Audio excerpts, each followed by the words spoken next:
Welcome to the Bite-Sized Storytelling Show, brought to you by Commaful.com, where we bring you techniques, advice, and stories that will help you on your writing journey. Without further ado, please give a warm welcome to our special guest.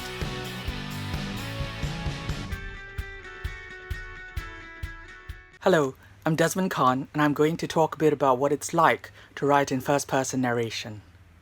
The beauty of first-person narration lies in how close the narrator feels to the reader. It's like eavesdropping on a conversation.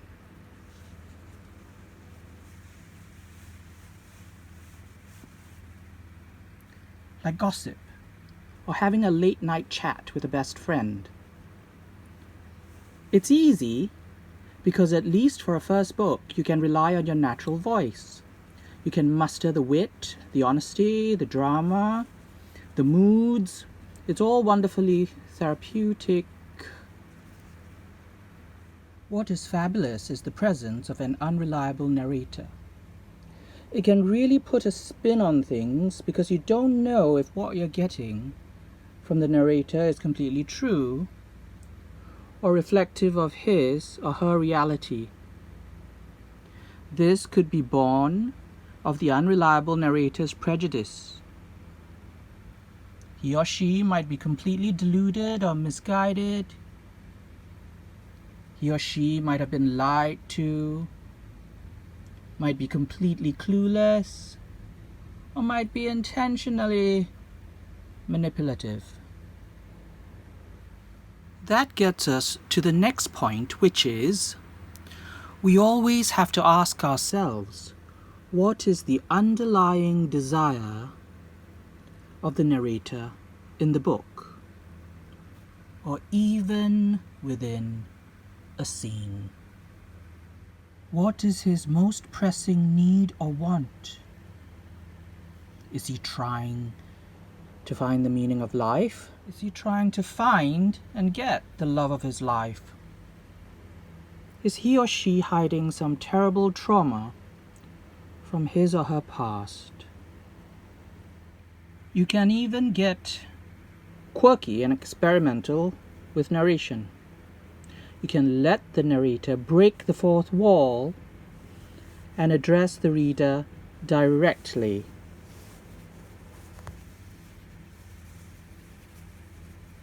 Hi.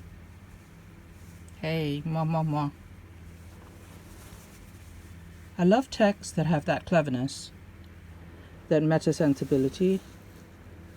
That technique never becomes too gimmicky in my book. But that's just me. The hard part is when the first-person narrator is not you.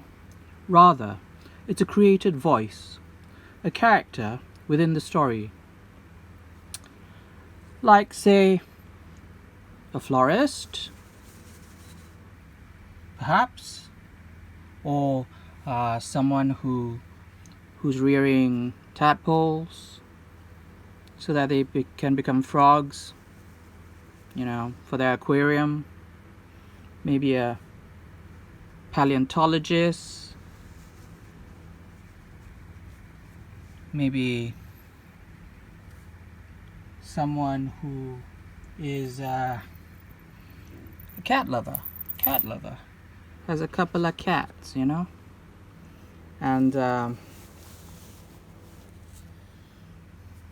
maybe it's someone who's got a nice friend out in outer space, takes little Johns to Mars to have a cup of tea with them. I take a leaf from poetry here. Persona poems are great exercises to hone the craft.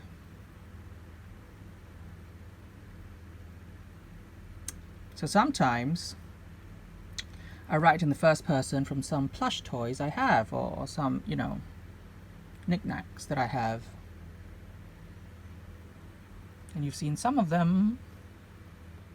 This is a great book, and there's a great chapter in it by Paul McGears, and I'm going to read a bit from it because he does talk about first-person narration and gives a few pointers. So I'm going to flip open to the right page, and there you have it. There. You know, he's going first-person narrators. Everybody loves writing these because they think they're easy to do. They aren't. How does a first-person narrator manage to give a strong enough sense of themselves to the reader without it seeming like they're telling you too much and banging on? We have to see them in action living through time. We have to see them perform live, as it were. Then we can make up our own minds. We're very close to them when they speak to us in their own voices. Are we close to someone we like or someone we despise? A first-person narrator can, or thinks that they can, stack the deck in terms of what the reader finds out. They think they can have it all their own way.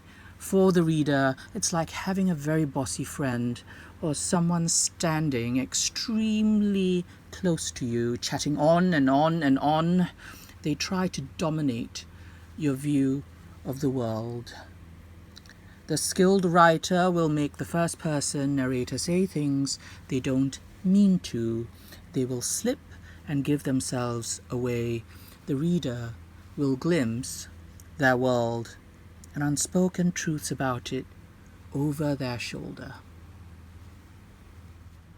My novel is written in first person, and that's why I'm talking about the technique now. It's an epistolary novel. It's titled Singular Acts of Endearment, and it comes from only one perspective. That's called the monologic narrative, and that means one voice carries the entire novel of over 80,000 words. Now that gets really tough because, you know, you've got to get the reader interested in one person's worldview and their thoughts and emotions for the whole length of the work. And I realized that you really need to beef up plot, provide the pivots and turns in the story to garner enough interest about the narrator. One is only interested in a person's introspection up to a point. Now, if you want to have fun with it and not just go monologic, you can go dialogic, which is 2 points of view from 2 different voices. So you've got to get into those characters pretty well. Or you could go polylogic, which is that your letters or diary entries, your narrative is being told through different characters, all written in first person. Now that's really fun and something I plan on trying. The second book that I wrote in first person is this one. It's a quasi-memoir, and the title is The Good Day I Died, the near-death experience of a Harvard divinity student. Yes, it's about my death, and actual death, and what I saw upon dying.